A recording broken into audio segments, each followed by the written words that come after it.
Hi, everybody. Welcome back and happy Friday. All right, guys, it's so nice to be back in our studios. Well, technically for me, you guys know I'm in the living room, but and everybody always asks, like, is this a green screen? You guys can see behind me, like when the wind blows, it's not a green screen. This is just, it is what it is. It's kind of funny because Jason's like, well, you need to get you like an actual studio. And I'm like, no, I actually really enjoy this. You guys know we lived in Florida, New York, LA, Charleston. We are always moving, and everybody's always asking, why do you move so much? And I think that we're kind of like gypsies in that way. I feel like we get really bored, but in every single home, we've always had a studio, a designated studio. But for Jason, he has the studio upstairs. And for me, this is my studio. And I think if I only have one issue with it, it's just kind of dealing with the animals in the background. But you guys seem to love it. So listen, we'll take it. By the way, happy belated birthday to Pippa. Yesterday was her birthday.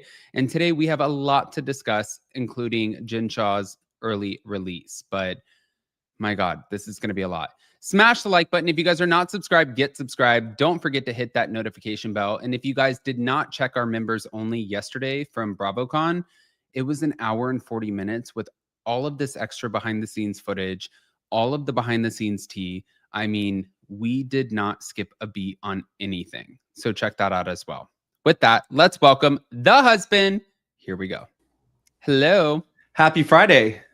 Oh my God. I feel like BravoCon happened and we had all of these things to talk about, and then everything else keeps happening because Bravo is the gift that keeps on giving. I mean, from like legit Mia Thornton's arrest to Jen Shah being released, which we'll get into because we've told you guys this was going to happen. And just like everything keeps coming out. It's insanity. It's like BravoCon hasn't even ended. No. And I think that too, by the way, like Mia Thornton, you guys, was not at BravoCon, just to kind of give you guys a heads up. But why would she be? She's not on the show. Well, and also, I know this is like not news to you guys, but obviously Jen Shah was not there either. But we have a lot to discuss. This has been, as far as like the last 48 hours, I mean, we have Portia Williams with the whole FBI sort of situation off of the plane. We have Mia Thornton, who has police body cam footage of her getting arrested over $11,000 worth of furniture that she took out of a rental. We have Jen Shah, who's now getting an early prison release. Like, it has not stopped. We have the Real Housewives of Orange County reunion. We have the Southern Charm cast, who has now, you know, they just premiered. It has not fucking stopped. And like I said in the members only video too, there are so many shows coming out from Bravo. Bravo is not stopping the content at all. I mean, some we know about, like Ladies of London, New Reign, you know, some other new shows in the works. We know that the Real Housewives of London, they're actually going to put on Bravo, which is great. So that's coming over. So much content though, and so many shows that we heard about that we can't say anything about while we are at BravoCon that just, I think, are just like going to be a game changer and almost a revamp for Bravo at this point. So I think it's great. Do you, by the way, like when it comes down to Bravo, you know, before we get into all of the stuff, I heard a lot from like a lot of the housewives. I know you did too. A lot of people feel like, as of right now, if you're not getting a DUI, if you're not being arrested, if you don't have some sort of controversy around you, then you're not like acknowledged, which is, who the fuck wants to feel like that? Well, I was having a very heavy conversation with a couple of housewives, which I will leave unnamed, who kind of have their shit together. You know, they have the money, they have the businesses. And it used to be, when you were on the show, it was kind of like fun, and it was that extra added cherry on top. And now it's almost kind of like, I don't know the right word for it, but it's kind of like businesses might not want to work with you because you are on the show. If you're, you know, building these businesses or you're doing different things, it's kind of almost a bad look at this point. So I'm hoping they can turn it around. I mean, some franchises are worse than others when it comes to the fraud, the going to jail, the whatever, but it's, you know, it's kind of wild. It's kind of wild, but it's becoming a little redundant. So I hope we can change it up. So, guys, before we jump right into the first topic, which is going to be Jen Shah, we want to remind you that in the live chat, by the way, welcome, and please let us know where you're watching from, because this is a community. I always say, like, it's not fans, we're just like friends and family over here. And I know that sounds sketchy, but that's how I feel. You know, like even people coming up to me at BravoCon being so excited and being like, "Oh my God, hi," which is, if you guys watch the members only, it's a lot better than the alternative, because Yeah. I've received both. I wanted to let you guys know, interact in the live chat. Let us know where you're watching from. And if you guys have questions, we always star the questions. So we make sure that we put them off to the side. And in between topics, we always take the questions. So yeah, definitely engage. We want to hear from you. And can we talk about Jen Shah? I mean, we have to talk about Jen Shah. Can I just say, I don't know if you guys remember on Hot Messy Topics, maybe 2 weeks ago, maybe, was it 2 weeks ago, a week ago? We brought up her Instagram story that was just had the number 40 on it. And we said, it's because she has 40 days left in prison. And people thought we were crazy because we've heard that she's going to get out sooner than later. I thought it was going to be actually a little bit earlier than it is, or it's turned out to be. But we did say that, and a lot of people in the comments were like, "What are you talking about?" I'm like, "Guys, it's happening, and it's happening, and now it's official." Well, and also too, I want to add to that. We were told originally that it was going to be like 2 weeks, probably about like 4 weeks ago, and I did talk to certain members of Jen's camp, and they're always like super private. They're not going to tell me everything. And even when we were at BravoCon, we got to speak with Jen's manager, Chris Giovanni. I love him.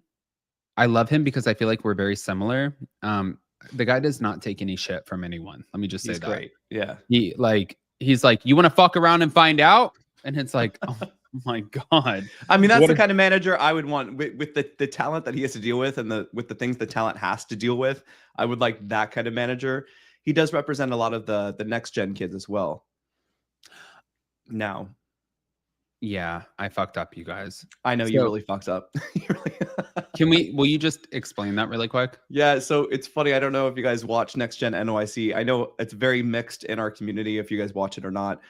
Adam was telling me this is going to be like the new show, the big thing. And I was like, this just looks like Nepo kids, like Nepo NYC. That's what they should have called it, right? And then I was like, I had to eat crow on this one, Adam, because it was such a great show. I really enjoyed it. And it was so, I think, more natural and authentic because they actually know each other. So whether it's from their parents or it's from Housewives or Bravo reality television, it was actually really, really good. So there's this one kid, and he's kind of been pushed off to the side, I think, in the show. What's his name? Shah? Is his name Shah? Really nice, humble, good-looking kid. Chris, he's so nice. He's so nice. Brought him up to meet you in the green room, and you were just like, "Yeah, hi, great." So, are you a content creator or what do you do? I was like, "Do you guys work together?" And he's like, "No, he's on Next Gen NYC."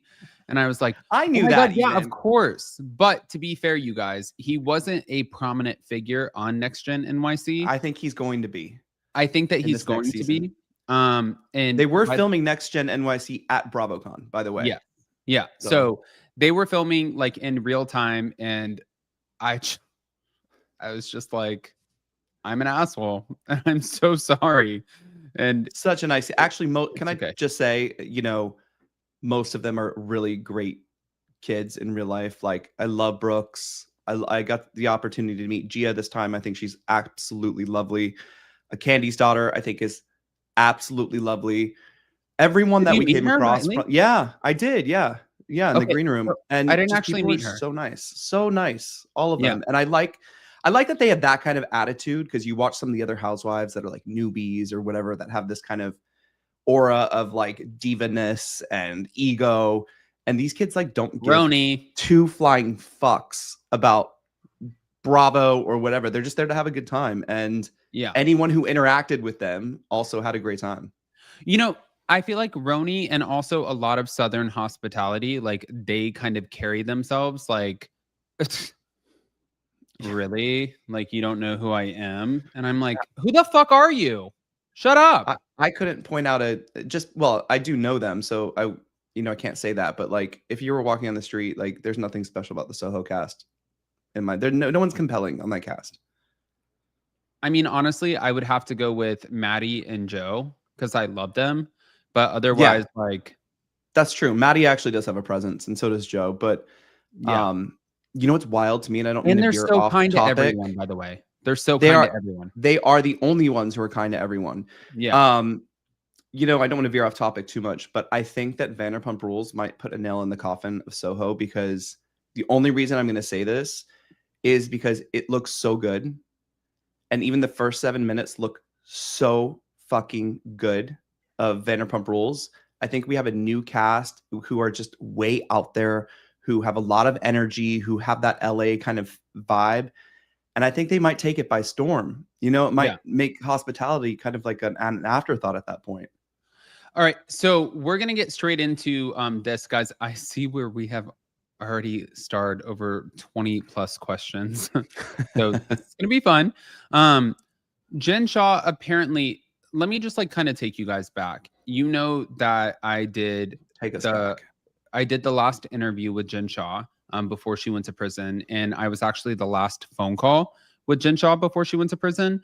So when she was going in, I had a really tough time with this. I'm not going to lie, as a cancer. And I understand the things that went wrong. And I understand that this was kind of like the route that was supposed to happen.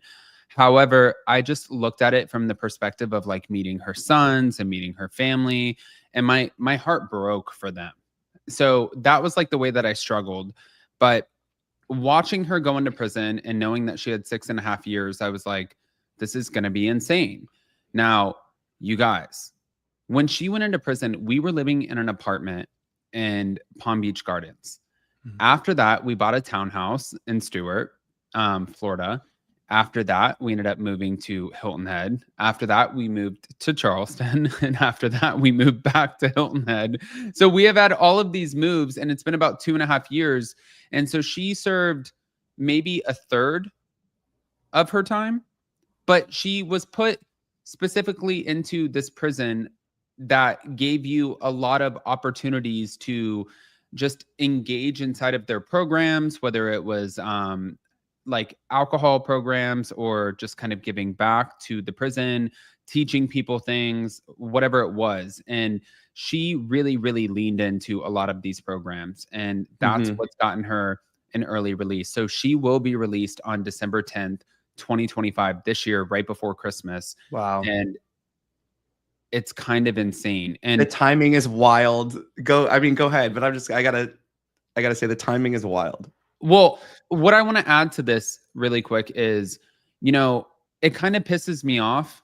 I spoke to, you guys know, I've spoken to Coach Shah, and I've told you guys about this a few times. And I have called to find out like what's going on with Jen. It has been really hard to communicate with Jen in any capacity while she's been in prison.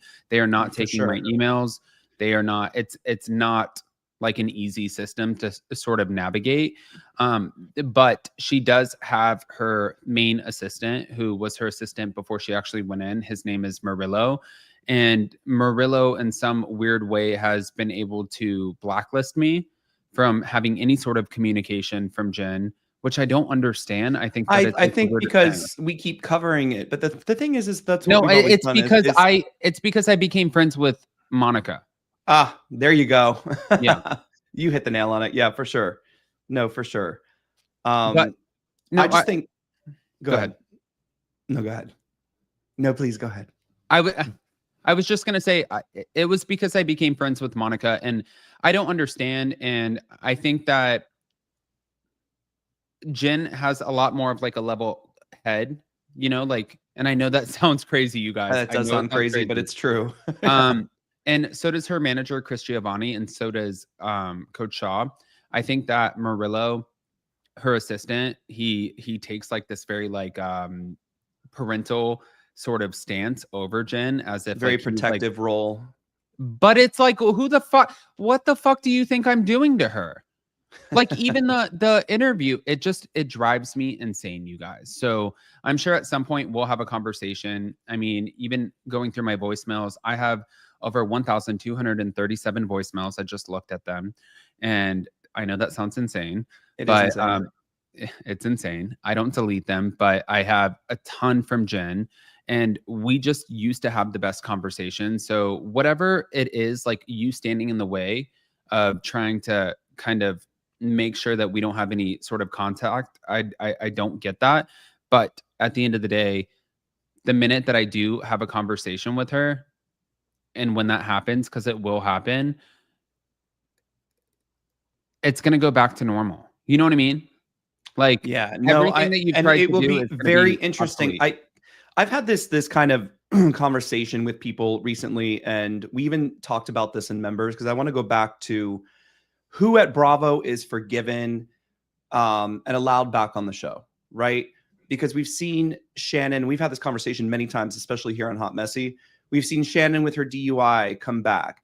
We just saw Karen Huger at BravoCon come out to a standing ovation at BravoCon, a standing ovation. Like if I just need to go get a DUI so I can get a standing ovation, let me. Mind you, it wasn't her first. Do not put that out there. No, I'm not. I also don't do that because I'm smart and there's a thing called Uber. No, but you have these different housewives with different facets, like Mia right now, or Nene Leakes, with the whole drama with the network, etc., and Jen Shah. And I'm always very curious. As much as I love Karen Huger, I love her in person. I love our conversations we've had. We saw her at the airport. We saw her at the airport. I love her on television. But like, have we lost our minds that we just negate the fact that like, what are we cheering for here? What exactly are we cheering for? And the same goes for Mary Cosby. Okay. Great housewife. The reason I watch the show, I fucking love it. And everyone is so mad right now that you even partook in this documentary that HBO produced. And it was only your commentary based on your interview with her mom. That's the only reason you were there, not to bash her, not to hinder her image, anything like that. She does that on her own. But let's not negate the fact that she has a questionable church and questionable practices. Let's not negate the fact that she married her step grandfather. People have questions. So regardless if she is having a good season or not, or if someone has done something or not, like where does it stand? And I just wanted to bring this up really quickly because Us Weekly Magazine put out this great article exactly about this. And, the criminal behavior, the things that happen, who is forgiven and who is not in this world of housewives. And Frances Berwick, who is the head of Peacock Unscripted, said that it's a variety of things. It's all about the level of accountability and the level of change the person is going to make and has made. And then she did add, and I thought this was kind of interesting too, the audience is with Karen because they're rooting for her, because they think and believe that this will profoundly change her. And that kind of sparked something with me because I was like, you know what? We do watch these women go through their lives, the good, the bad, the nasty, the big moments and stuff like that. So where is the line? And I guess it really has to be because I think, isn't Karen doing a sit down with Andy? Sure, he did. She did the sit down with Andy. Yes, that's right. And she went on about her addiction and stuff like that. And I think that's powerful because we get to ride along with her. And I think it's really up to the audience if they want to forgive them. I don't know if you take them off the show for good. I think we do watch it go through. But for everybody has a different sense of that. But I do want to say this timing is very interesting because we are right before the holidays. I'm so glad that Jen gets to spend time with her family, as a human. But we are going into the next season of The Real Housewives of Salt Lake City in the new year. And I'm very curious on any decisions that will be made. Let me just say really quick, going back to the Karen Huger of it all. Guys, we're sitting here applauding somebody who has a mental illness. It's essentially a disease, and like alcoholism is, nobody, literally nobody, is applauded in the same way and has a standing ovation for having 4 DUIs and having served half of your time in a prison. And I think that while people are applauding her because they love her on the TV show and they love her vulnerability, yes, by applauding it, it sort of just gives like credence to bad behavior in a way. And going back to the Mary Cosby of it all, what Jason said before, when I did that documentary, and I'm just going to be very upfront with you guys. I signed a lot of documents, being very careful about what I can and can't talk about with HBO and this whole documentary. I didn't know it was going to be called The Cult of Mary Cosby. But when I sat down with Mary Cosby's mother, Rosie, and also her stepdad, Mark, I went to a house that was like in bumfuck Egypt. Like, I didn't even know where this house was. And it was like in this gorgeous neighborhood. It's called Eagle Mountain, and it's not in bumfuck Egypt. Okay. Eagle Mountain. I have no idea. It's just a little far from Salt Lake, but you know, it's not a bad place. No. I mean, it was, I don't know anything about Salt Lake. Unfortunately, I do. When I went to this house, you guys, I had to use the restroom. So I asked the stepdad, Mark, I said, may I use the restroom? And he was like, yeah, you can use my restroom. So I walked into the bedroom and there was an air mattress and it had a sheet on it and a cover, like a bedspread. And when I walked into the bathroom, I'm not going to lie, like I peeked into the shower. There was nothing. There was no hand soap. There was no nothing in the bathroom. And I was like, this is weird. And so I was waiting for my videographer to come there, who I got off of an app called Thumbtack. So you guys can go on Thumbtack if you guys want any sort of service, including videographers. And you got to be careful with that one, though. You got to be careful. Right. You got to research them. Yeah, look at the reviews for sure. But we've always kind of lucked out, right? Well, we haven't always used that. We've But we have some people that we work with in select cities. At that time, before we did the Jen Shah interview, we did not have production in Salt Lake like we did during the Jen Shah interview. So I ended up going into the bathroom, and guys, I had this weird feeling.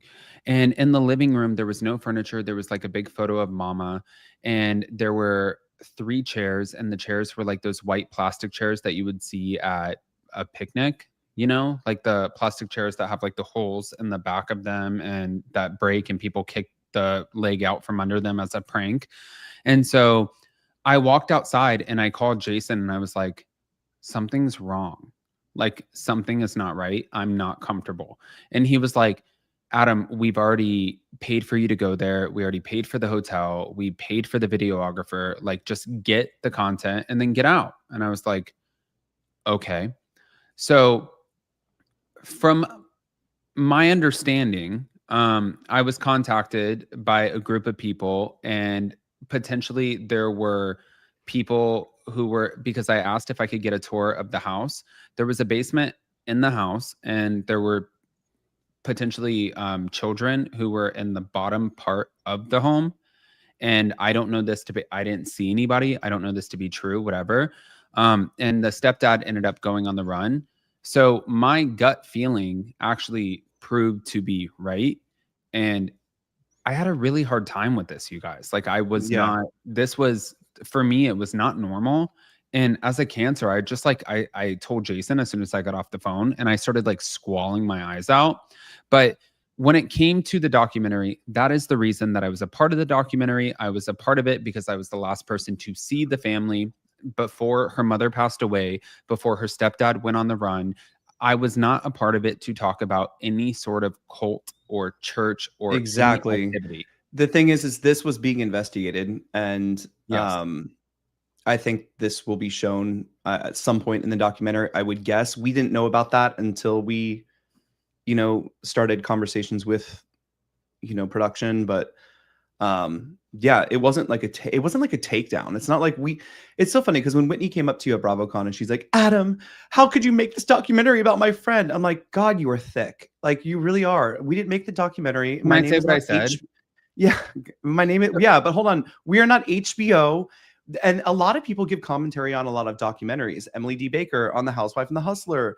Zach Peter has done it. Kempire, us. We've done. That's just what you do, is because we talk about it all the time. It's not like we're producing some mega conglomerate fucking documentary about someone to take them down. No. We happen to like Mary on the show, but at the same time, there are some questionable things, and that's okay. But this wasn't my. By the way, exactly, like piggybacking off of what Jason is saying, my commentary was not even on Mary. It was not on Mary. Exactly. The situation that I was in that pertained to her mother and her stepfather. Right. And when Whitney came up to me, I was coming off the elevator. I was passing by. I went upstairs. Jason asked me if I would go get the charger pack, right, for the phone. So I went to go get the charger pack. I was passing Whitney and Justin, and Whitney was like, really? You're going to do a documentary on my friend? And I was like, really? You're going to sit there and you're going to lie on national television about my husband and I? Shut up. Yeah, really. Like, literally, shut up. And get a new business. Looked at me, and I had guys, I had no chill. Like, I wasn't even trying to be disrespectful. I was just like, you literally admitted to lying about both of us on national television in front of Angie, Mary, Lisa Barlow, Bronwyn Newport, all of them. I don't owe you an explanation for anything. And also, you're not Mary. This documentary we need some explanations. Wait, what happened to Prism? We need explanations. Come on, girl. Which skincare line? Which skincare line can I buy now? Like, let's back to it though. I did want to. God bless. Literally, God bless. I wanted to go back to it. For Jen Shah, though, she is going to be getting out on December 10th. A lot of people are wondering what's going to happen. I'm going to give you guys like a pretty good guess. Bravo is definitely not going to let her tell her story without it being a very condensed, edited version. And I think that when you join Bravo, you understand that they reserve all of the rights to editing, so they can edit you however they want. I think what's going to happen is that Jen Shah is probably going to do a documentary or a docuseries with one of the other major streaming services, or what is it called? Like, if you say like ID or Discovery or what? How do you say that? Streaming services, platforms. Platforms. And so I think that she's going to probably get her version of what happened out there on that. And then, yes, do I think that she's going to be included back onto the show? 100%. I just think that she's going to get her story out before that happens. But I think in order to, and Sergio, thank you so much for gifting 5 memberships. If you guys aren't members, we have a lot of content coming. I know BravoCon is over, but we do have a lot of things coming up. We're about to go to New York, guys. Again, and then have the entire family here for Christmas. So that's a vlog you don't want to miss. No, coming back to it, I think too that she will have to do some kind of sit down or whatever. I think the thing that Andy missed, I think will need to happen again. If that makes sense. I think she will have to go into that hard room with him of really crazy questions. The thing is, I think like a lot of us are very curious to see how much growth and change she has had and accountability that she has had. And apparently she did really well in prison. But like, I think a lot of people are curious. And right now in Salt Lake, it's doing really well without anybody. But at the same time, there are some little like groups of people I would love to split up by throwing some fire into the show. I just don't know if it's right. And I guess that's up to the audience and that's up to the network. You know? And also, I want to see if they bring back Monica in any capacity, like because the biggest rumor is that if they bring back Jen, they'll bring Monica back at the same time. I don't know if that's true. That's the thing. You've always said this though, and you've even told Monica this, that the thing that she missed, and I just read this quote again from the Bravo and Peacock unscripted chairman Francis Berwick, said, when it comes to forgiving housewives and what is forgivable, she said it's a variety of things. And it's also about the level of accountability, the level of change the person is going to make and has made. So I think one thing, and you told Monica this, that she missed at the reunion was the accountability of it and the resolution, let's say, because she was accountable. She's like, yeah, that was my account with 13 fucking other people. But she was like, go fuck yourselves. But she was like, go fuck yourselves. And you have to leave that door open to have some kind of resolution. That's how the show works, right? So I think that was like the mistake. And I can tell you, after talking to a few of the Salt Lake Housewives, that it would be very difficult right now to bring Monica back. Yeah. She's not liked on, by the cast, like, heavily. And I don't know what she did compared to, like, it would be TV. I mean, Jen Shah whacked Heather in the fucking eye, but she's like, okay. But but Monica is like a no. Yeah. It's very interesting. They're a weird cast. They're weird casts. They're a weird cast. I love them for being weird, though. I really do. I even like Whitney. I did want to crap, but whatever. I want to take some questions really quick. Guys, I'm showing you on here.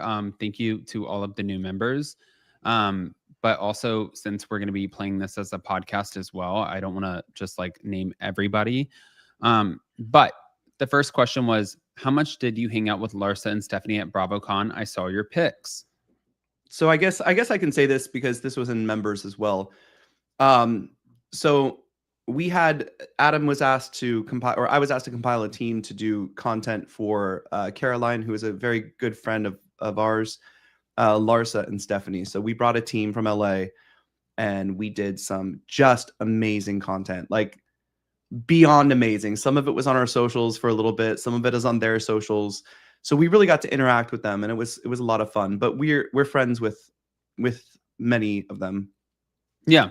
And we spent, can I say, guys, we love Larsa, we love Stephanie, love Caroline and Sergio. I think that we're going to be lifelong friends, to be honest with you. I don't really want to go into it in some weird way. Like, it's like, I'm not a fan of anyone. I don't look at these people in that way, like where I'm like, oh, I'm a dying fan. I look at it more like we have the opportunity to sort of like form friendships and create relationships. And sometimes it's not that easy, and you don't, and that's okay too.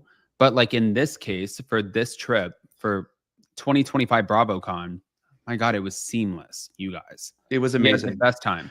I also want to say how amazing the Miami cast is, just in general. Every single lady, this is the reason that they are on fire, as they would say. But they are. I think they are the most underrated franchise ever. I think it's the best show. Rebecca Cohen said, if you could swap one housewife into a different franchise for a season, who would it be and why? I think that this is a very obvious one. I think that Heather Dubrow, especially now living in LA, I think that she belongs on Beverly Hills. I think that she fits very, very well. She'd be great. And I think that I'm gonna stick with that answer. So the next question is, if the prisons are getting full, where are they going to put all of the new housewives committing crimes? That's some shady shit. That is some shady shit. Back on TV. The good thing is we have a lot of prisons in the United States of America. Oh, Lord. Anna Kinkosis said on her podcast that you guys had squashed the beef and that you and Jason are lovely. What is your point of view? Same. Can I say, this bitch, and I love her. We had a great time. My eyes were like red, bloodshot red, you guys. And I put in the wrong eye drops. And I have that photo. She said, I'm going to give you eye drops. They're blue. I thought she meant that they're called blue. So, well, because you use those ones, guys, there's this brand, I know you guys probably already know it, called Lumify, and all the housewives, they use it for their confessionals to make their eyes bright and white. I think long-term use, it's not that great, but she had something stronger than that. I'm like, how do you have something that's stronger than Lumify? So only a housewife would. And she ends up giving me this eye drop that I thought, like, it's called blue. I thought it was called blue. I didn't know that it was actually blue. So I put it in my eyes. I put it in both eyes, and I have blue streams coming down my face. And I look at Jason and I was like, tell me I'm pretty. And he's like, can I what please? The fuck? This is Heather. Or sorry, this God. Is Adam. You have the photo? This is Adam as Heather Gay. Right here. I didn't even know that you had that. I had to take it. It was so ridiculous. That is, guys. So I literally had blue streams coming down my face, and she was like dying laughing. And I'm like, why would you do this to me? And she said, I told you it's blue. And I was like, I thought that you meant that was the name. And she said, no, like it dries blue. Like if it hits your skin, it's blue. And I was like, you fucking set me up. But no, absolutely. We had the best conversation We with did. Anna. They're great. And her co-host is great. They're sweet. I love them. I do want to say Dolores brought this up on a panel, and I know I mentioned this in members, but BravoCon allows she said BravoCon allows, fans and people who watch the show to interact with the talent, and you kind of get a different perspective, a different energy, a different read on them. And I think it's really important because when you see people in person, it's so different than watching someone on television and making this perception. And then, people get so riled up these days about how they feel and how hard they should go on somebody. But it's nice to see them in real life, to interact with them. It does give a different perspective. And I know anyone that went to BravoCon, especially if you were in those like VIP Bravopalooza rooms, which is basically like an hour and a half with like 10 Bravo Lebs, and it's literally like pictures and drinks and like talking and like intimate conversations, which is wild, but it's actually great because I think that it's fun to interact with the talent like that, Can I say, you guys, I mentioned this on members only, and I'm not trying to put this person on blast. I saw that you just like slid into my DMs, and I don't mean it to be like negative or anything. I met somebody who came up to me at Bravopalooza, and she was crying. And she was like, my God, it's so exciting. Like, I'm so happy to meet you. And I was like, oh my God, I'm so happy to meet you. And she said, how big is your dick? And I was like, weird. I was like, that what? was weird. What did you say? And I said, I don't talk about my pee-pee. And Emily D. Baker like laughed, and she's like, did you just say pee-pee? And then it was funny because Sergio, who was next to me, Caroline's husband, he was like, yes, it's pee-pee. Like, I don't like to say it vulgar, like, And I'm sitting there like, well, if you take this pen and you extend it to, but no, I'm kidding. No. Okay. But I was like, who asked that question? And she was like, people have balls these days. No pun intended, but like, guys, I was dead. Which housewife did you say had a dog in prison? Poor dog. I didn't say that. No. Did you see Jim Edmonds attracting Kelly? What a poser. I didn't. I haven't been really following too much of that. Wait, can you please talk more about this members only? Just go check out the members only, you guys. It's $2.99. I did receive a message on my Facebook, like my Facebook Messenger, and somebody said, guys, like I just want to let you and Jason know that we feel like you're robbing us and we come to get like the behind the scenes content. I'm not trying to rob anybody of the behind the scenes content. I think that more so it's just about us kind of sharing, like we do the members and we take you guys and give you a totally different perspective. I feel like we give more than a fair amount to people who are not members of like what we're doing while we're at BravoCon. And I think that the behind the scenes is more so just like the drama and the interactions that I usually wouldn't share. So we've been ramping that up too. And let me say, I'm not afraid to even answer this because there are so many content creators that charge $19.99 a month. And I even tell them to their face, I'm like, you are not Netflix. What kind of content are you providing to charge people so much money? We do a fair amount of content that I think kind of goes above the price that we charge. That's in my opinion. And I produce a lot of people's channels before, a lot of podcasts where they have like add-ons and they don't really do anything. I feel like we do members only lives a lot. We would love to vlog more, but we've found on these trips, especially to New York, especially to BravoCon, it's really hard to do the day-by-day vlogs, but we will work on that. But I have some exciting news too to share with you, and we'll be taking you guys along. We just did an amazing interview with the New Yorker magazine about a month ago, and we are going to New York to do kind of a docu thing with the New York Times. So we will take you along for that, you know. And in our members only, we do spill a lot of shit we probably shouldn't say. So if you want to go see that, plus we have all those members onlys, all our behind the scenes from every interview we've done, from Kelly Dodd to Jen Shah to everything is still there. It will always live there. So I think it's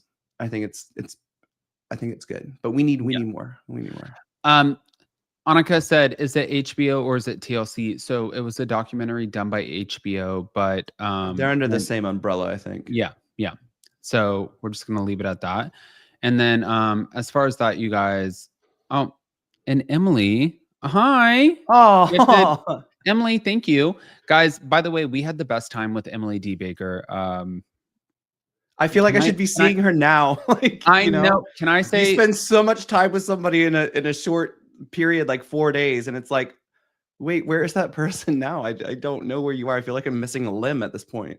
I think that I think that this was on Sunday. Not a big deal. I don't even care. Emily kept telling me like the whole trip, like, you don't eat. And I don't eat a whole lot, you guys. Like, I don't. And I took a bite. We went to a burger place and I took a bite of like this chicken tender, and she was like, oh my God, your face went white. And I was like, what's wrong? And I was like bad. And she was like, go to the bathroom. Well, I mean, she probably has PTSD because I threw up like in front of her in a trash can last time we were at BravoCon. So like, I'm like every now time we've both thrown up in front of Emily D. Baker, and that will be our story for life. It had nothing to do with alcohol, nothing like that. I just you know, like I had really bad anxiety at BravoCon. You know, I really did. I have bad anxiety, and I expressed this also to Emily, and I told her, you know, like sometimes like having people like come up to me in different ways and like kind of yell at me, whatever the case is, it's not necessarily like the most normal thing. But I had bad anxiety. And so I went to the bathroom and I ran and I like threw up everywhere. And after that, we just like went and carried on with our night, and we had the best night. We had the best time. But I mean, listen, I want to say this, and because Emily's in here too. I love going to BravoCon with Emily because I feel like we have like a little guardian angel, a little big sister, kind of like with us too, because sometimes we forget to do things, and she's like, Adam, go do this. Jason, go do this. And it's like, oh, thank God you're here. Because I can't do that for both of us. Also too, I was laughing. I didn't even tell you this, by the way. Emily, so on Sunday, we were both, you know, like, because there were like multiple times where I was headed to BravoCon without her because Emily has like her things to do, and she was like dealing with like pesky eyelashes and like things that she had to deal with. And I was like, well, I have to get there. And so we would just like meet there at the same time. And finally on Sunday, we ended up going together. And I said, I don't know what Uber because I'm so basic. I'm like Uber Comfort. Like, no, Adam. Uber. No, but that's me. Like that is not. No. I was like, that doesn't even apply with me. I was like, what Uber do you use? And she was like, no, honey, I'll order the Uber. Like, she didn't say it like that, but she was like, I will take care of the Uber. And I was like, okay, sorry. I didn't know. It is a business trip, Adam. We're on business. And like, you know. I know, but I just don't know. This is true. This is true. You know what's so funny? Can I tell this story? I don't know if I'm allowed to or not. So we did a little shopping. I won't say where, but Adam is like hates shopping. And oh my God. I like love shopping. So I'm like middleman. I felt like such a bitch. Emily was shopping, but I really wanted to be with Emily shopping. But then I'm like trying to like, Adam's like, I'm so tired. I'm so tired. And I'm like, I need to stay here because I'm having so much fun. This was on Friday. Hold on really quick. This was on Friday. We were going back and we were trying to get into the NBC party. The NBC party was at our hotel. So we're like sitting there. By the way, that was the night that I got like roasted. And you guys, you can find out on members only. But we ended up like passing through. We were at the Venetian. The Venetian was close to Caesar's Forum. And as we're walking through, it was fun. Emily said that she wanted to stop at this boutique place, if you would call it that. I don't know. Which I was like, yep, let's go. And Jason and Emily, like Jason grew up in Saks. I grew up in Walmart. And so they're like shopping, and Emily was like, it's going to be really quick.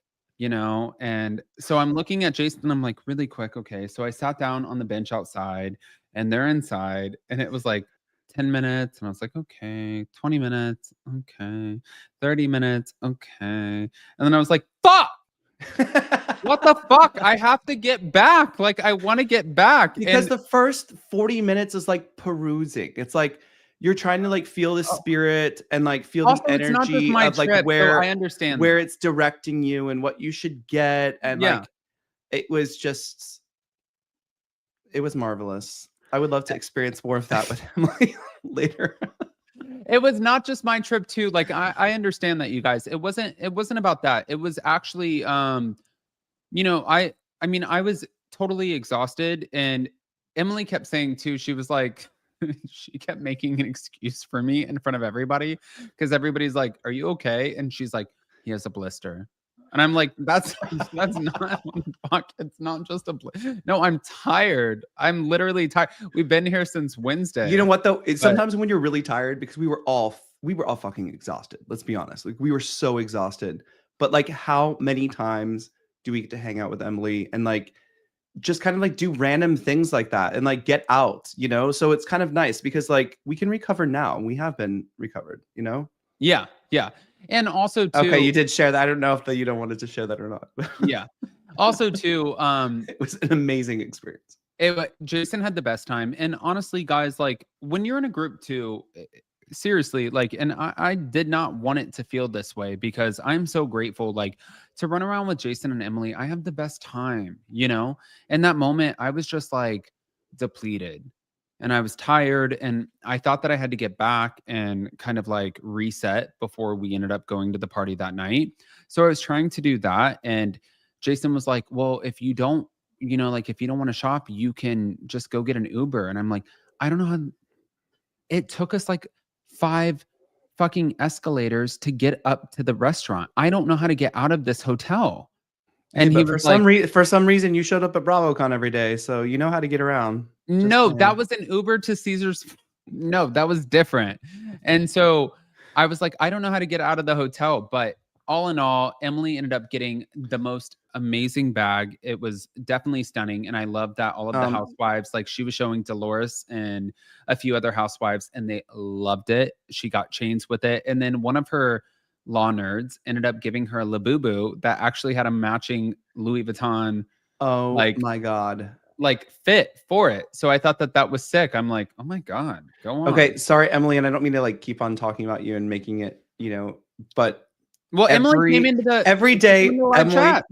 No, I know, but every day that Emily came to BravoCon and we were, you know, in the backstage in the green room and stuff, everyone was asking, "What are you wearing?" I mean, she had the most beautiful like covers on.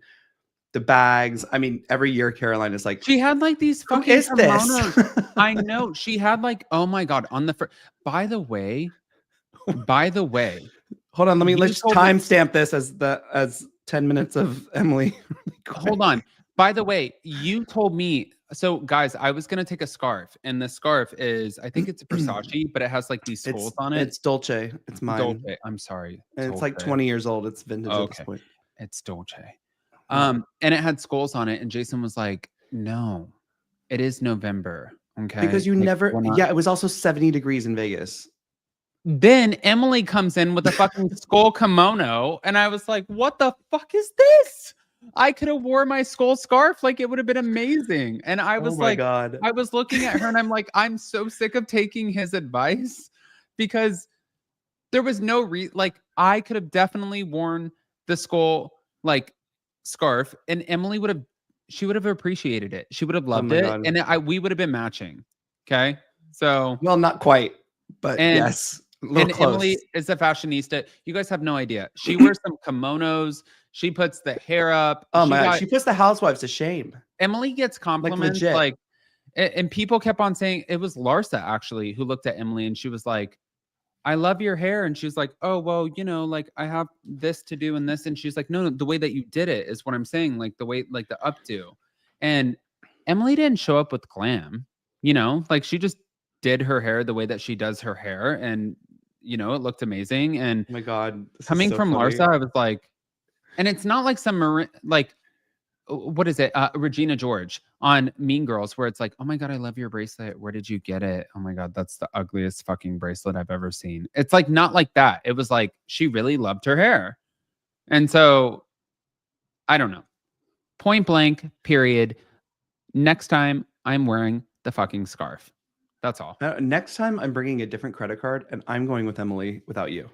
That's what I'm doing. I will How kill about you. that? I will kill you. All right. All right. Let Emily join this live. Emily, if you're in the live and you want to join, like, we would love that. By the way, I do I'll have to drop say you a we link. do. It's been our third. It was our third BravoCon that we've BravoCon together, and I always feel like we have a little guardian angel with us. So it's really nice to have a friend like, you know, that's a great thing about this community too. YouTube and content creators.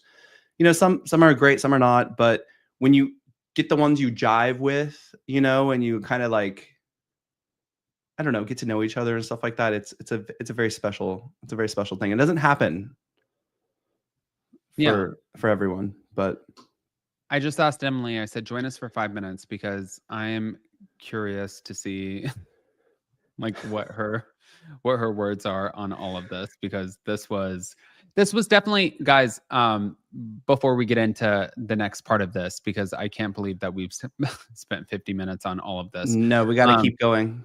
We have to keep going.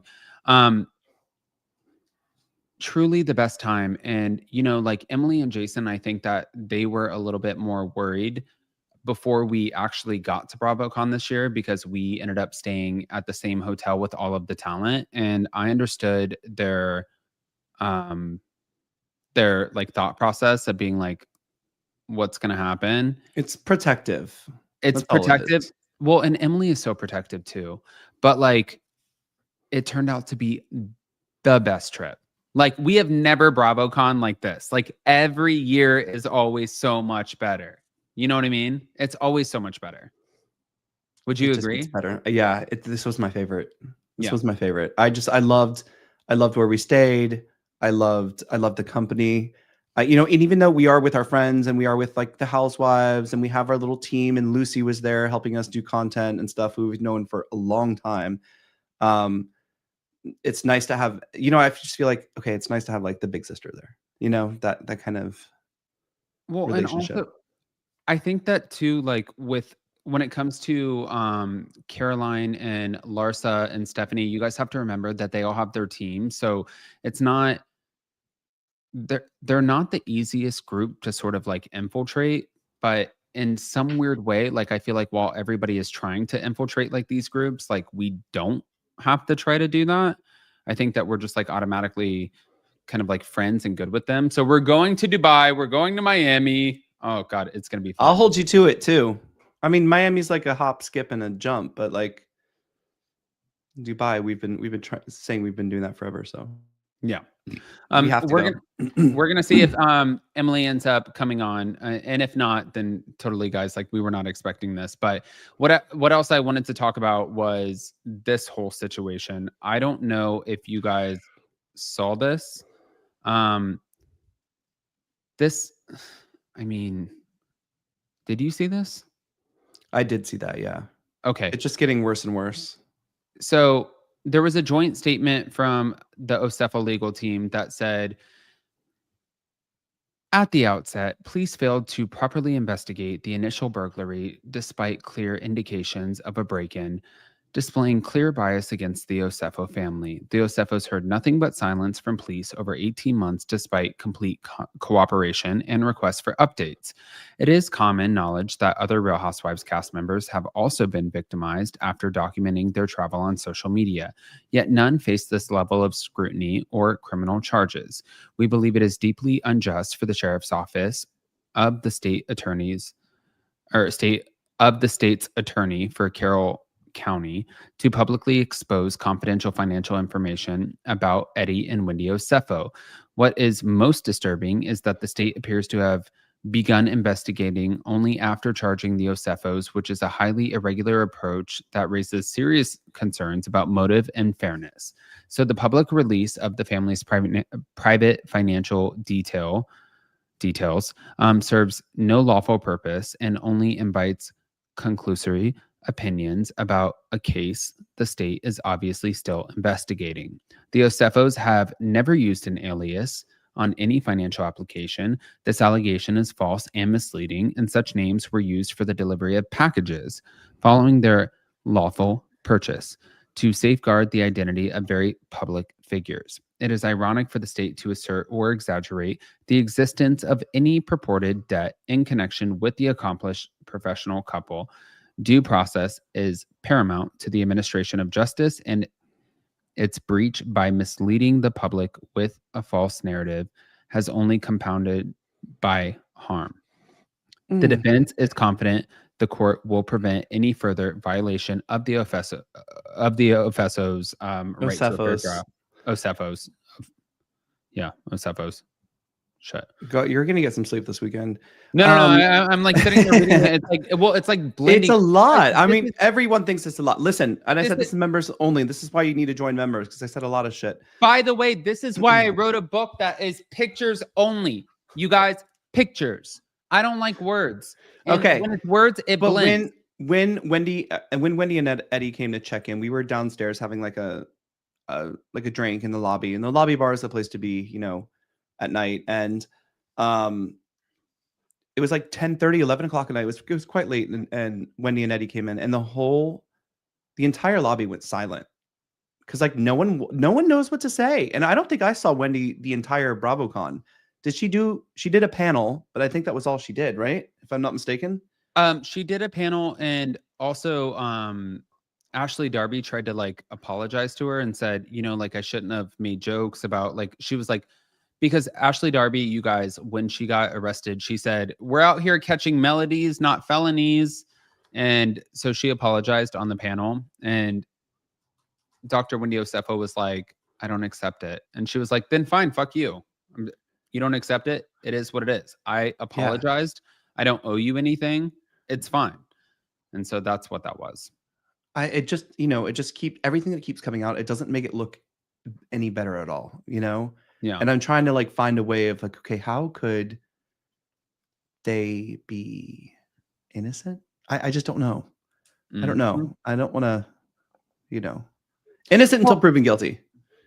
And then also I saw, just to like be clear, I saw where it was actually Kiki. You guys, I don't know if you guys paid attention to Kiki this weekend, but she ended up doing the panels, and she absolutely killed it. But she also covered... Oh my God, Miami.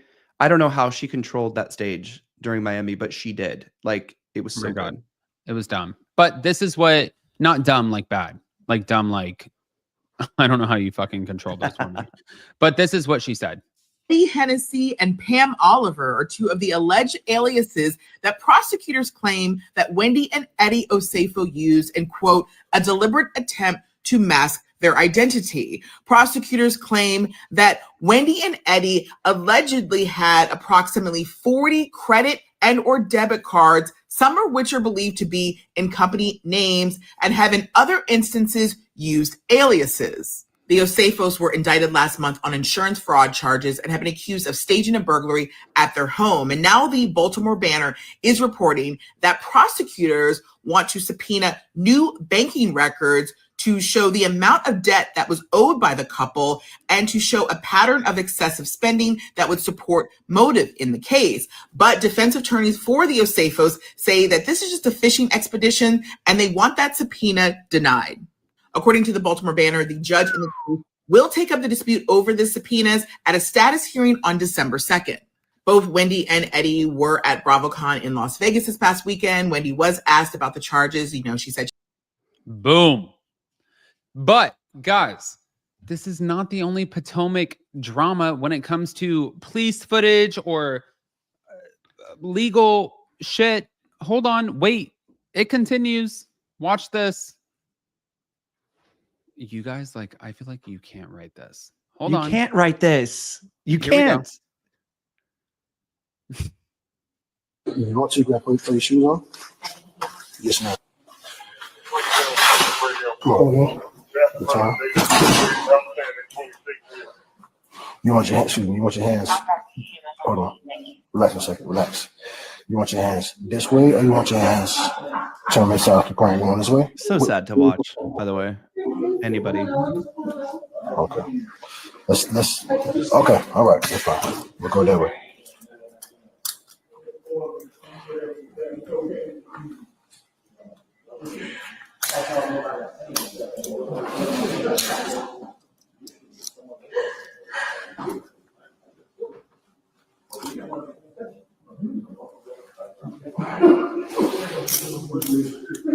Yeah, okay. There's nothing else to see. We'll probably be where's Miss Call? I mean, like what? What and why? I have so many Why? questions. Like, what are we doing? It doesn't stop. And like even Potomac alone, you have Mia, Dr. Wendy Osefo, Karen, right? It's like, what the fuck? Wild. You know who's going to come back and save Potomac is Monique.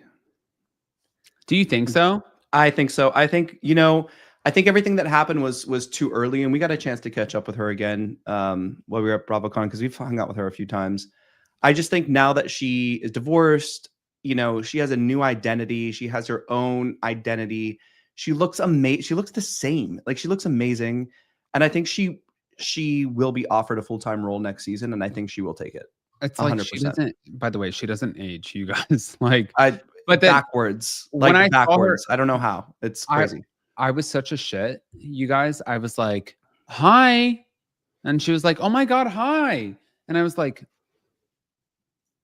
I've texted you like 5 times. And she was like, what number? And so I showed her and she was like, babe, that's not my number. So she gave me her new number. And I was like, hey, don't cross Monique. I do think there's room. An angel. And there's room on the show because ever since Candace and Monique have left, it's kind of gone a little haywire. It's gonna go off, So, guys, we're gonna welcome Emily D. Baker, who we BravoConned with. We had so much fun. Actually, I'm gonna let Jason kind of initiate this. Jason says I'm not allowed to say that I have to pee. I have to pee. I hate the word pee. I know. Well, and Emily, by the way, hi Emily. Is that weird? I know exactly what story he's going to tell next. Can I use the restroom? Emily hates the word PP. So excuse myself, like something to that matter. Hi Emily, we miss you already. I miss you both so much. We had such a good time. I still don't know what day it is. Same. I'm not recovered at all from BravoCon, and I'm trying to be. So I'm doing my best. Your voice is coming It's back. not all the way back yet. Yeah, no. It's not. No. But I've not rested nearly enough. Probably more than you, Adam. You don't sleep. But I have not rested nearly enough. Still hasn't slept. I've eaten some food. I had some sushi. I mean, my Italian grandmother would be so proud because the entire weekend I'm like, you need to eat, you need to eat, you need to eat. You haven't eaten. And BravoCon, it wasn't just us, it's everybody. That it's like breakfast fairly early and then dinner super late and like nothing in between. And it's wild. Yeah. Yeah. Can I ask really quick, before I excuse myself, Jason, and not go pee. God bless. Emily, can I ask you the rose and the thorn of your trip? Oh, peak and pit. The peak and pit. God, there were a lot of peaks. Right. I always love catching back up with Dolores Catania. I love seeing everyone celebrate her. I loved getting to chat with her and Pauly. I loved getting to like one-to-one because you don't know on TV, right? But I loved getting to like stand there and look him in the eye as he talks about her, and like his entire body changes, like his face glows. Like you can see how happy he is to be with her, be engaged to her. I'm a super protective person. I have no right to be protective over Dolores, but I'm so protective. I mean, I feel like it was just really nice to be able to chat with him about them and to be able to chat with her. But one of my unexpected peaks was Bronwyn complimenting my outfit. I never expected it. And I was like, Thank you. Thank you. I And told you. she's like, I is told this? you. And I'm like, it is. I definitely made an effort. And look, when I stream, I'm being comfy. When I Yeah. leave my house, I'm going to try a 1000%. little bit. But like, I was wearing outfits that I'm not going to wear to like our band meetings with the other band parents. So it's nice to have a little, and I don't go out a whole lot because I don't like to be out late and I don't like it when it's too loud because I'm old. So it was fun to get to dress up for BravoCon, but still be comfy. And I loved it. It was a really good time. The pit was probably that I was so anxious before I traveled that I did not sleep really the day before traveling in. So by the time I ended up on the plane with all of the housewives from Salt Lake, I was so exhausted that I could barely my see God. straight because I had been up for like a day plus. So as Brittany's like wandering down the aisle singing, I'm just like, I don't have the bandwidth. Like I didn't even pull out my phone and start recording because at that point I'm so tired. I'd slept on the flight. I was overtired. So I did not sleep enough getting into BravoCon. That was on me. Anxious I was getting there. really It disappointed was. in myself. Yeah. I was really frustrated. I was like, girl, you know better. And I had slept like 2 hours before I got on my plane. I had to leave at like 4:00 plus in the morning to get to the airport. I did not set myself up for success on day one. So when Adam was like, I had to leave without her, I was still sleeping. I know. I envied when you. you He's said like, that you how were can you sleep like that? I'm like, how can you not? I was dead on my feet on Thursday. So Friday I needed a little rest. Give it 10 years. I mean, yeah, exactly. You know, Adam Next will be on the time. floor. Yeah. Also- Next time I'm coming in earlier. Two, let me just say, you guys, I didn't just like leave without Emily. I was like, Oh no, I told him to go. I was like, please go. right. I need to And I get was ready. I'm messaging anxious. I him. don't want you waiting for me. Go do your thing. I'll do my thing. I'll meet you there. I was like, please just go. Please Yeah. go. And if we're gonna go around and do like the pit and the peak or the rose and the thorn, I feel like for me,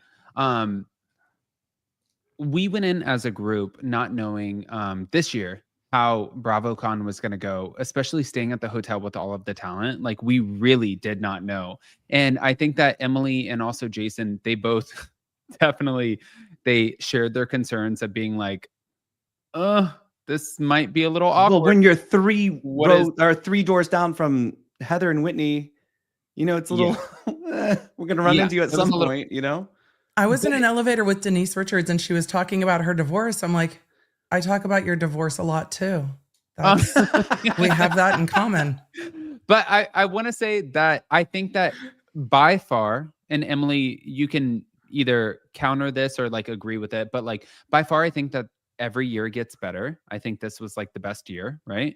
I had a great time. Once I was there, I was fine. I was very nervous getting there. Once I was there and I was like, I had 12 hours of sleep. I was like, okay, by Friday, midday, I was like, let's go, everybody. I felt a lot better.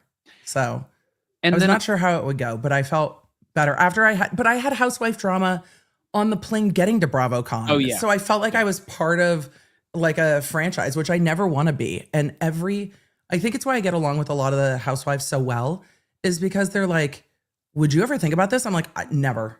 Like literally never. I love what I do. I never want to do anything other than what I do. I love this for y'all, but I do not have the courage to do this. And all of them are like, thank you. I'm like, you're so brave.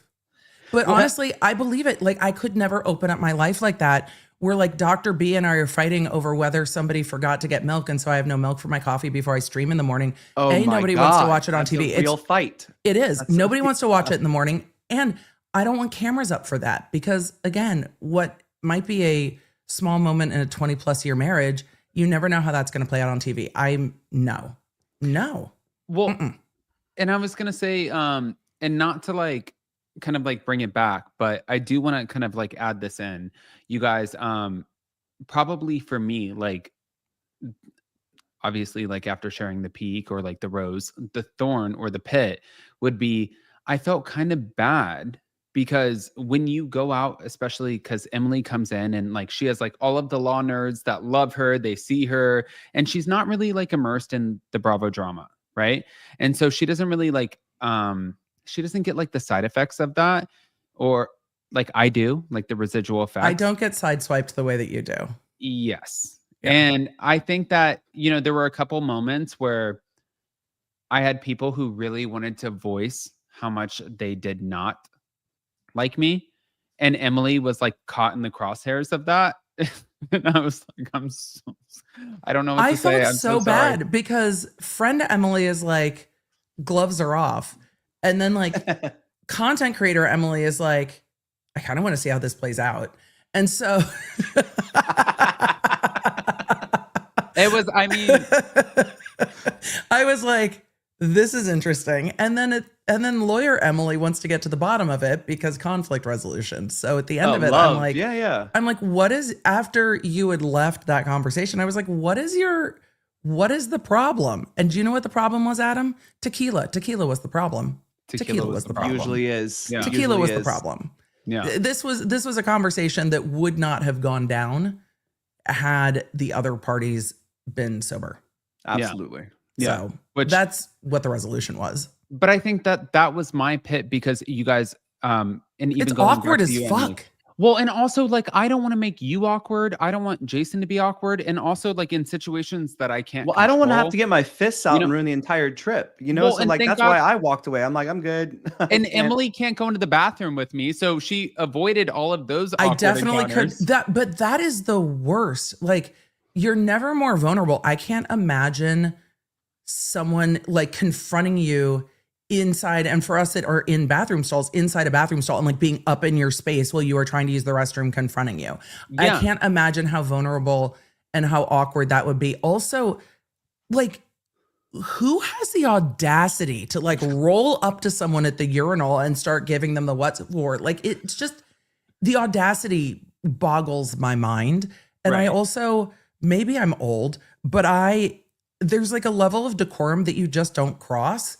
And BravoCon seems to bring out people willing to cross maybe some of those societal lines of etiquette for the Right. drama. Like it's Housewives and everything becomes Housewives, right? You know, I have to say just really quick, you know, Adam and Heather I'm Gay gonna go ran pee. in. Yeah, go ahead. I'm allowed to say You're PP. gonna, you're gonna excuse yourself for a minute. You'll be right back. Bye, sir. Bye. Bye. No, Heather Gay and Adam, they ran into each other a few times, right? And the last Yeah. day, it was very much, you know, have a safe trip. Hope you had a good BravoCon. It was very like respectful, and I know that they don't like each other. Like it's just like you said, it's that level of decorum. It's that level of respect of just being human. You know, like. Yeah. She could have torn his ass apart and vice versa. Like it just could have gone either way and it just didn't. So, but I have to say, like, very interesting to see the like creators and the subjects of what they're talking about all in one place. Like it's a very interesting thing. what did you think about the creators? Because on Sunday, the creators had their own press line. I love it. I had no idea it was Isn't that happening, great? but I love it. I think it's great. The thing that's kind of like, okay, bravo about that is that by Sunday, nobody's really there. Even if they're there in body, they are definitely not there. Like by Sunday, everyone is kind of done. BravoCon, I think, would do better to do, and I talked to a couple people about this, to do like a reception or like a kickoff party on Thursday, do a Yes. Friday, Saturday, and do like a closing panel, like champagne brunch Sunday morning. Because by Sunday morning, everyone wants to get home. Like everyone Yep. wants to just GFO. Nobody, Yep. and Sunday was empty. Even people who bought like one days, there was no one there on Sunday. Sunday was crickets. I don't remember what panels there were on Sunday. Salt Lake. Oh, And then it was a wow. want of a panel. And so people are just like, by the end of the Salt Lake panel, people were so frustrated because they're like, I showed up for this. Like this was the panel. Because the Salt Lake panel, you didn't see the Salt Lake panel. You were with Caroline because she had other stuff at the same time. Yeah, that's right. And we caught up afterwards, but the Salt Lake panel, they wouldn't let them talk because they haven't filmed a reunion yet. Things haven't been resolved. And so they wouldn't really let them talk to each other. So it was like clips of the show from past seasons and the host trying to keep them from talking with each other. And everyone in the audience sitting there going, receipts, timeline, screenshots. Like that was the moment of that panel. The audience sang John Barlow happy birthday. And they were talking to Brittany about Osmond, and he stood up and the entire crowd booed him with the hate fire of a million suns, and he sat down immediately, and that was the SLC panel. That's really all that really happened quick while Sunday. we're on Salt Lake City. Can we talk about how Brittany took over BravoCon? Brittany Bateman. She killed it. Everywhere she was on fire. Like I have to give her credit. She was BravoConning at BravoCon this year. Here's what this is what I don't get about Brittany on screen that I got from Brittany off screen interacting with her. She very much is in on the joke and does not care. Andy's going to call her the thirstiest housewife. She's like, you've never seen someone so thirsty. Bring the fire hose. I'm dehydrated. Like, let's go. She does not care. She literally does not care. And if you guys didn't see, by the way, look at what she posted. Hold on. Wait for this. She's enthusiastic. I got to give her that. She's got to start selling those unicorns. Here we go. That is a 10-10. Right? The windows are open, shows that door. I didn't know they did that anymore. No, I need 800 outfits a day. That's definitely her luggage. She was putting it in the overheads. No, her assistant was putting it in the overheads. What? Look, she doesn't. Just a second. She gets I have a ballroom with no shit. balls. Doesn't care. Boy, am I so ready for this change. Also, she doesn't ask them if she can film. She just does it. And everybody's like, For the what? first time in forever, there'll be music, there'll be light. Now I know when my flight was on the tarmac for an extra 30 minutes. For the first time in forever, She can sing, I though. will be all right. She can throw down some bars. It's Bravo. Wait, did you play the plane one Oh my God. of her No, recording on our no. flight? That was no. But Did so you see guys- it? Emily ended up taking. Yeah, I Heather- did. was it Heather She went Gate? all the way Adam? back. Did I Adam don't see it? know. Did you see the one with Brittany on the Where on the she's flight? singing from Aladdin? Yes.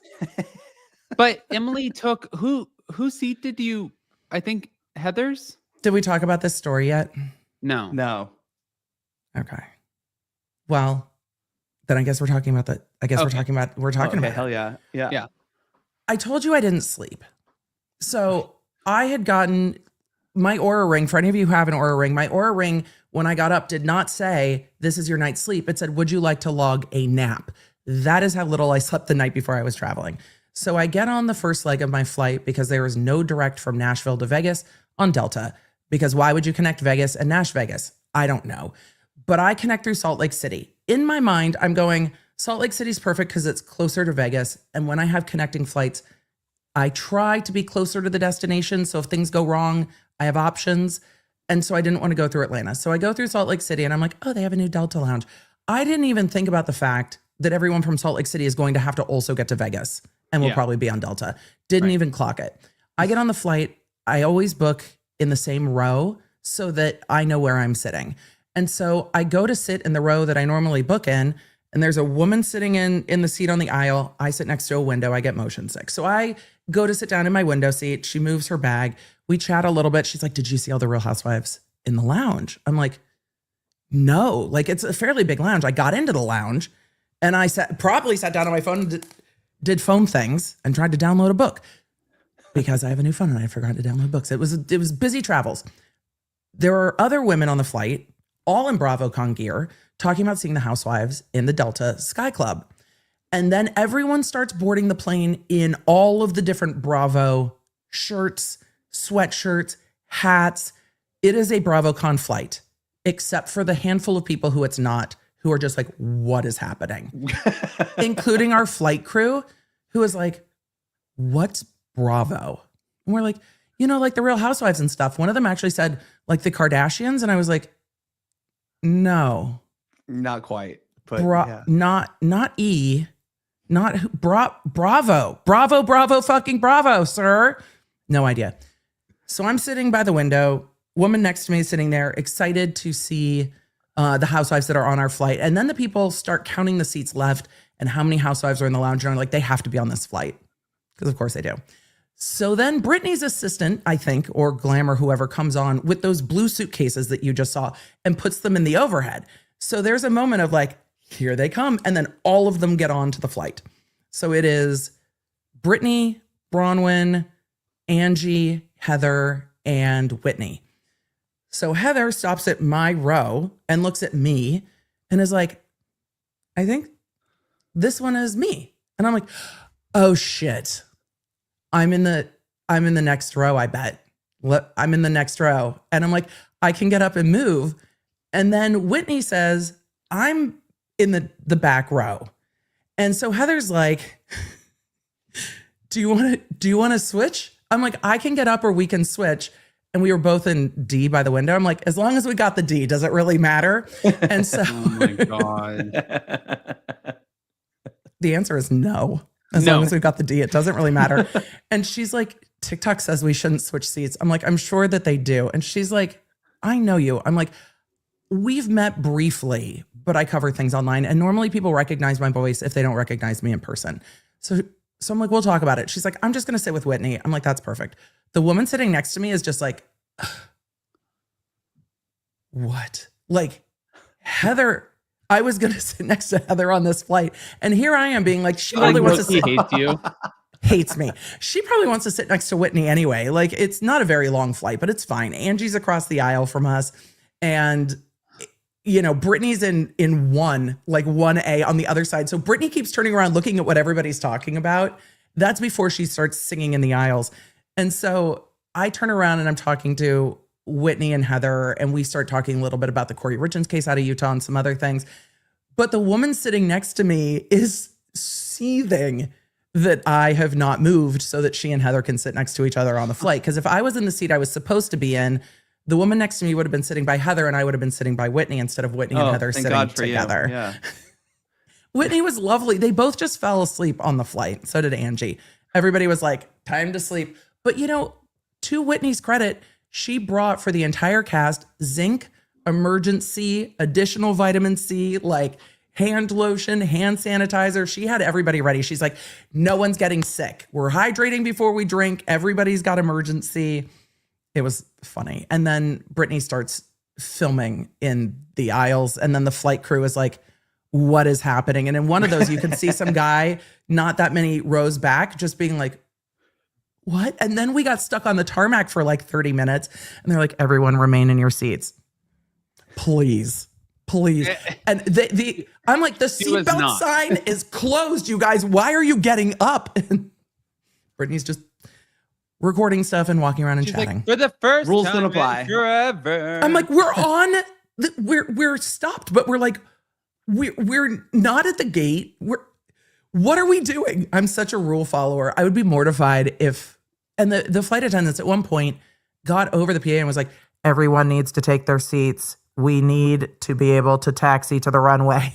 It's like, sit down. You know what? Sit down, girl. We got to get there. We got to get there. It's so funny, so you guys, tired. because Get on me the to my last bed. day on Sunday, I was waiting for Emily, and we actually, on this day, we ended up leaving together. But waiting for Emily's always a terrible plan because I'm always late. she was like, But I thank have you. this pesky one last eyelash that I have to deal with. And I was like, Girl. okay, it's fine. So I'm waiting for Emily, and I was like laughing, saying that I was trying to order an Uber, but I didn't know what kind of Uber you order. There's only one. And there's only one. There's The only premiere, one at the you top. guys, The the one premiere. at the top. Just get And the top one. So I end up walking out of the room, and as I'm walking past, I'm like, who is that like really pretty blonde woman? And it's Heather Gay. And she was looks like, great on Sunday. hi. And I was like, and I texted Emily, and I was like, oh my God, fuck. Like, what do I do? Because like Heather and Whitney, like, obviously I'm not at the top of the list. By the way, Well, we were say just They don't talking have about this drama. while I you talked were gone, though. about like we all got along great because we were talking about Corey Richards' legal stuff. We had a very nice time, but I don't talk about, unless they've got legal stuff, I don't talk about it. And I'm not talking about people's business legal stuff unless it blows up in a massive way. Like business partner fallouts they're so common that they're not a thing that I talk about. Can we also talk about on the last night, you guys? So we ended up, it was the last night of BravoCon, and Emily and I are sitting there, and Jason, and I went to the bathroom, and I was like, I learned to use the stall. I'm not using urinals. I went to the stall. And by the way, even when I went to the stall, they were like talking about Mary. It was Mary Cosby's team. And I was like, oh, thank God I used the stall.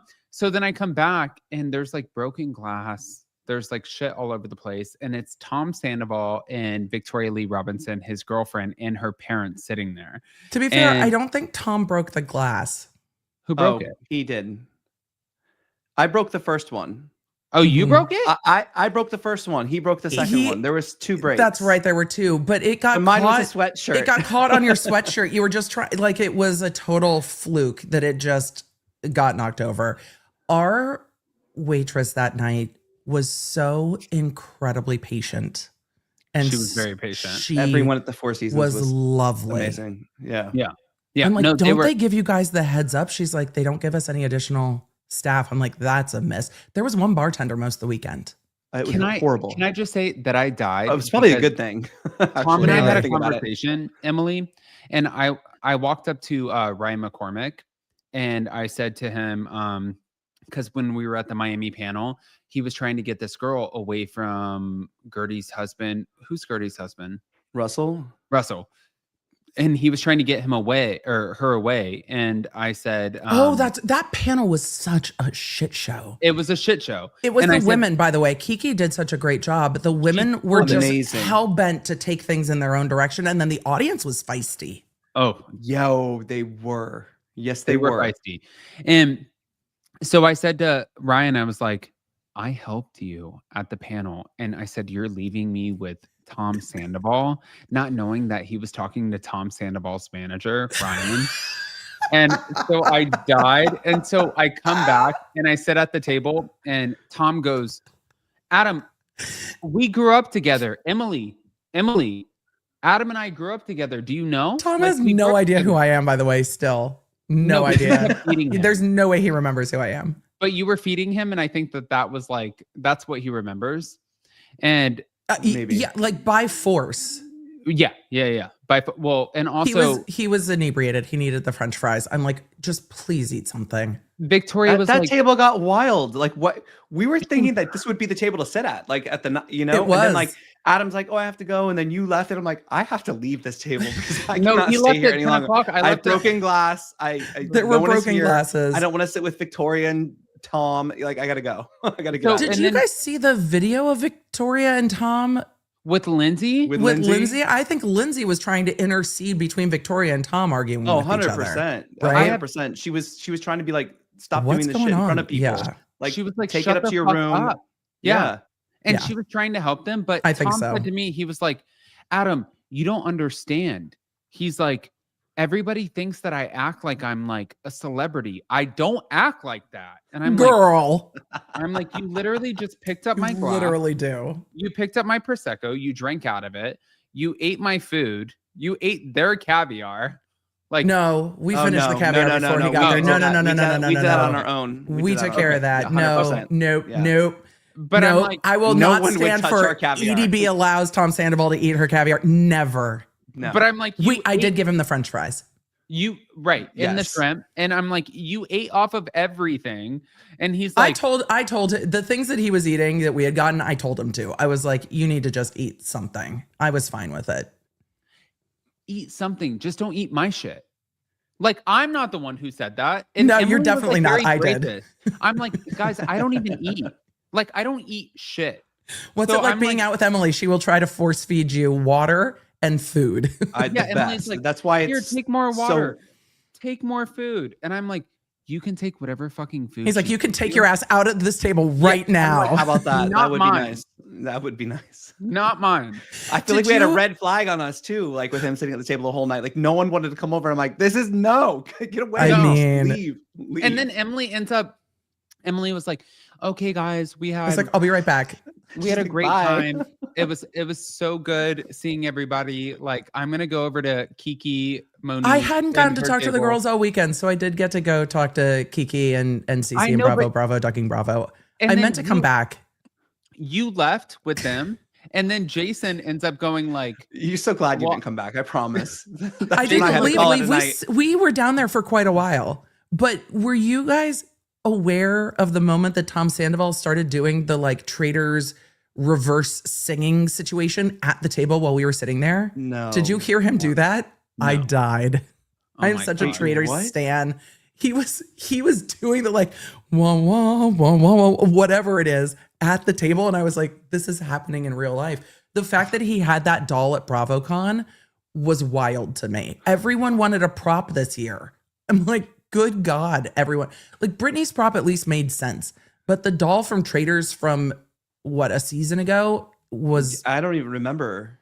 Well, he said to me, he was like, Adam, you know, like, I'm so fucking mad, bro. Like, all of the new Vanderpump Rules people, they think they're celebrities, and like I've never acted like that. And like I'm friends with you, and who's your friend over there? And I said, Emily. I'm sitting here with the paupers. I am sitting here with the normies. Look at me. I'm not too famous to sit with the normies. I'm like, girl. I was like, you have no idea. And then when you left, and then Jason left, and then you guys both left, and then I was sitting there with him and also Victoria. I was like, what did I do? Oh, it's wild. I know, it's wild. It's like you were put in a cage with like the lions and like just sit there and take it. He was like, why? I don't know when he sat down because he was bouncing around talking to people. And Victoria and I had a lovely conversation about Tennessee. It was great. It was lovely. You know, by the way, she used to before Tom, she was dating Leonardo DiCaprio. I didn't know that. We were talking about Sevierville, Tennessee. We were talking about Dollywood. We did not talk about Leonardo DiCaprio. Oh, well, her parents were. So, guys, by the way, when Tom and Victoria first sat down and I sat there, and Emily is like so gracious and she's like, eat, have food. What do you need? Emily you need is water? highly sensitive to overly intoxicated folks. And so I was just like, I have clocked this. You both... I don't care who you are both in need of at least some starch and some water. Like so water. Let's do that. And so her parents come up to me and they're like, we're really mad at you. And I was like, oh, Jesus fuck. What did I do to you? And they're like, well, your podcast ruined our daughter's life. And I was like, don't let Kyle Chan bring your daughter on the channel inebriated. Like that would probably be a good, and we were live, right? So it's like, I was like, how do you get away from that? It's weird. I mean, I said, how did my YouTube channel ruin your daughter's life? And they're like, well, you don't understand. She was in a car accident and she hit her head. And I'm like, before she was on the live? Like right before she was on the live? But obviously, like there was a lot going on, like we can kind of like put 2 and 2 together. And I was like, I asked Kyle, do you want to do a pre-record so we can edit it? And he was like, no. And Victoria said, no. And her parents were like, Adam, I feel like you really like kind of set her up for that. And I'm like, that is not what happened. I didn't set her up for anything. Oh my God. It's a mess. It's a mess. Ay. It's a mess. I had a lovely conversation, but it was a bar conversation, but we had a lovely conversation. But then again, most of my conversations at BravoCon, it's really funny because there's a big difference between people who know who I am and people who have no clue who I am. And it's really fun to get to switch between the two a little bit. And then people are like, what do you do? I'm like, I'm a broadcaster. And they're like, oh. And then we just leave it at that. It's funny. Do you know, by the way, I'm not going to say, and I don't even remember her name. But do you remember the couple that came up and you were sitting there and they were talking to you when you were talking to Emily Simpson? Do you remember? They were like sitting there and like the boob was out. And so they found us. I saw there were a lot of nipples this weekend. There were a lot of nipples. Like I have not seen this much boob in Vegas since I was like at a bachelorette party. It was a lot of boobs. I mean, I'm not mad about it, but it was an unexpected amount of boobs because at previous BravoCons, most of the boob has been like, hoisted up in a dress or just freshly minted. And so people are like, look at the new boobs. But this was a whole different like rogue boobs. It was lots of boobs. It was a lot I only of see boobs. like when my friends get their boobs done, they send me photos and they're like, what do you think? And I'm like, what are they supposed to look like? I don't know.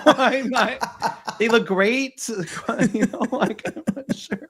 Well, when they found us at the airport, they were like, hey, wait, on the way home? Yes. Wait, what? And, oh my God. We're sitting at like, I think it was like Blaze Pizza or something. And so we're sitting there and we're getting a pizza and we're eating the pizza. Because you were smart and didn't have a flight at 7 a.m. I had a flight at 7 in the morning. We would have never made it. No. I barely made it. Ours was like at 12.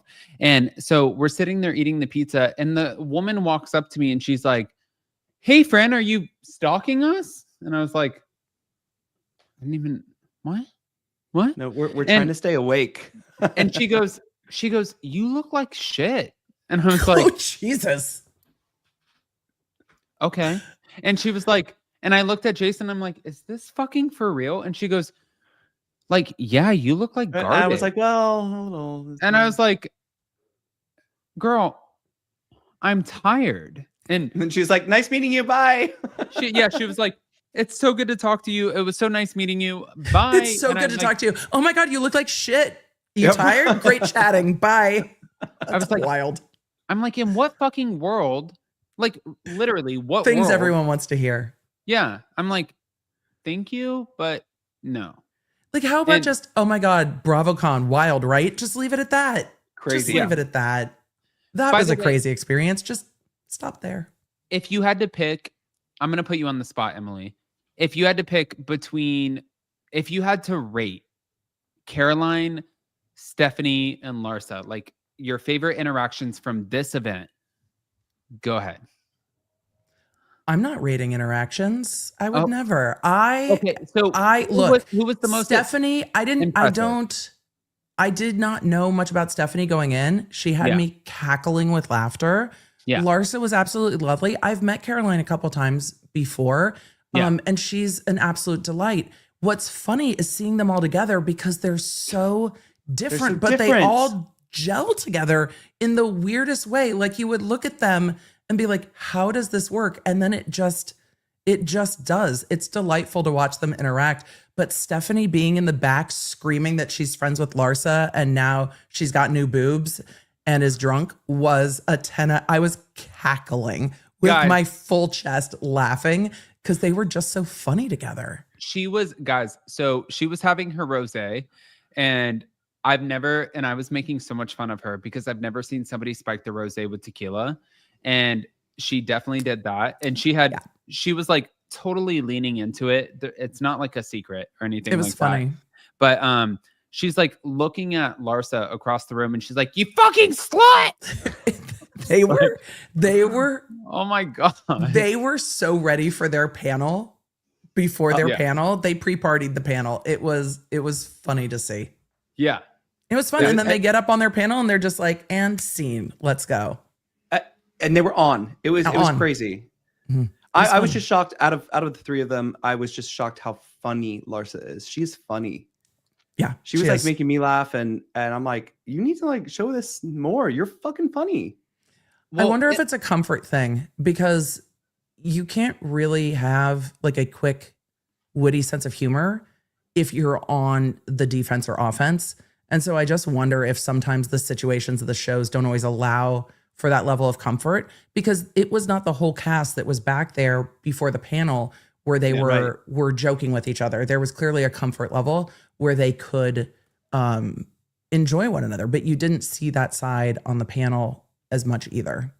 Do you think that, like, personally, for me, you and Jason, the way that we kind of, because like for the audience, they don't really know this, but you guys, originally we were supposed to stay at a different hotel. We ended up moving our hotels probably like the day before.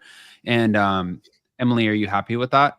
Oh, I loved it. I thought it was great. Yeah. I think I had suggested at the very, very beginning, like, look, if we're not going to be within walking distance, maybe we be there. And then we were like, no, there's this other opportunity over there. Let's do that. Yeah. No, I think it was great. It worked out really well. The beds were super comfortable. And the staff, everyone who worked there was 10 out of 10. Amazing. 10 out of 10. Amazing. And guys, also... And everyone was creating content in the hallways. It was like living in a content house for a weekend. It was insane. Yeah. Everyone had a light out. Everyone had a camera following them.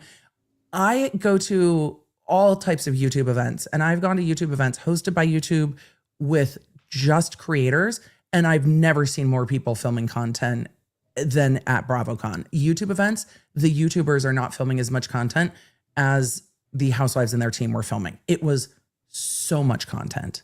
It was nonstop. Did you have one not so great interaction or no? No, not that I can think of. I I really enjoyed it. I mean, all of the ups and downs were my own because I didn't sleep enough. But no, I didn't love the interaction where people were, hey B, I know I'm not streaming today. It's Jason and Adam. We're just saying hi. Hello. There's an audience, but we're just saying hello after BravoCon. I'll be out. Yes, I see the time. Thanks, hon. Thanks, babe. So Dr. B is like, what? He's like, what are you doing today? And I was like, no, I just have a few minutes. I have no sense of time. Adam forgets that I'm time blind. He's like, how long is it going to take you? I'm like, I'm hurrying. I don't know. But the interaction where people were yelling at you was uncomfortable for me. But then I was like, I need to get to the bottom of this, but that's not on you. It was just an awkward situation because people are going to try to shoot their shot. But for the interactions I had, it's great seeing the Law Nerds. The only time I really struggle is if there are like content creators that I've met really quickly in passing and I don't recognize them out of context in the moment, then I feel bad. I'm like, wait, no, we have met. So I feel bad when I forget. But other than that, no. The difficult things for me were like the soiree party. It was incredibly loud in there. So it's hard for me to have conversations and hear with the DJ going. And then the casinos being smoky, I start to lose my voice. But those are not interactions. Those are just Vegas. Did you end up connecting with the TikTok team? No, they haven't emailed me. Okay. Well, I'm sure they will. Yeah. It'll be. But then last but not least, because I know Dr. B wants you, your most surprising interaction from this whole weekend, who would it be? I had a lot of really delightful interactions. I had a really fantastic chat with Chanel Ayan's son, Taj. We nerded out for like an hour. We were so locked in conversation. So when you say surprising, I expect the Housewives to be generally gracious and charming and fun to be with. But he and I had such a great conversation. And also I'm old. And we just had the best time talking about law and what he's studying in school, and the university he's at is where a lot of my friends went. We had the best time. So it was absolutely just a delight. It was not something I was expecting, but an absolute delight. So that was fun. And then Chanel was trying to feed me, which I love. Chanel's like, no, you need to eat. And I'm like, this is my job, Chanel. You're stealing my bit. I'm telling everybody to eat. She killed it. She's like, you need to BravoCon. By the way, I don't know what's going to come from this, but I loved it. No, she loved it. Killed it. By the way, Emily like gave her all of the accolades, like, and told her how she was killing it. So, my God, she was so happy. She was like, "Wait, what? Me? You think so?" And I'm like, "Why do you not?" You could tell she felt a little. She felt a little insecure, out of her element. It was a new role for her, and I thought she was great. And I kept. In that conversation, I'm like, look, if there's one thing I do, it is talk and ask questions. Like that is literally the core of being an attorney, is talking and asking questions. I'm like, what people really want is you to bring like the green room experience to the carpet. So just be you. What would you ask somebody about in the green room that you might not ask in front of a camera? You're a housewife. You guys have no limits on camera. Just ask those questions. It'll be great. It was so fun. Great advice. That's what people want. People want the behind the curtain. And that's what people want from the housewife shows, which is why I think it's a little difficult in some of the seasons when they are fighting over who said what on a podcast or who leaked what to a content creator. That's why I couldn't get through the reunion of OC. I was like, I'm done with this. It's so exhausting. We want to, they are more interesting than that. So like be that. Yeah. Also, people want to peek in their lives. They don't want to peek into, essentially 2016 YouTube drama is what it's all turned into. Well, guys, that's probably why you should go check out the members too, because like I gave a peek in between and behind the scenes of amazing all of the show. So Dr. B is flagging me down. Can I ask you both one thing? Thank you. Did you see the news about Jen Shah this morning? Yeah. Yes. December 10th. Did you talk about it already? Yeah. Yeah. When are they filming the Salt Lake reunion? I don't know. Oh no, I don't know. I wonder if Jen's going to touch down in Salt Lake before the reunion gets filmed. Well, I know that they are going to, after talking to the person that you met, remember? I Her remember. manager. Yeah. I know that after talking to him, that they're gonna try to do some sort of documentary so she can have her full voice heard. And then after that, I think that they're gonna try to like see if they can segue her back into the show. But I'm curious. I have no idea. I'm real curious. Yeah. So I'm Me going to too. be keeping my eyes The timing peeled. is epic. The Yeah. timing is It's everything. epic. And that's because she did so much work. She did all of the classes you can do in prison. She did all the things you can do to get your time knocked down, which is why her time was getting knocked down through her own effort while she was in custody. Yeah, So exactly. Wow. everybody gets a second act. I'm interested to see what hers is going to be, life after lockup. So Yeah. Like, I mean, I'm like- curious. I think a lot of people are curious, you know? Yeah. So Yeah. should Well, be Emily, interesting. we love you. We know that I love you Dr. B both. is I miss calling you. So I know. we appreciate you. We miss you, and we can't wait to see you again. I know we have to talk again. We'll have to chat on maybe a members only about some more of the stories behind the scenes.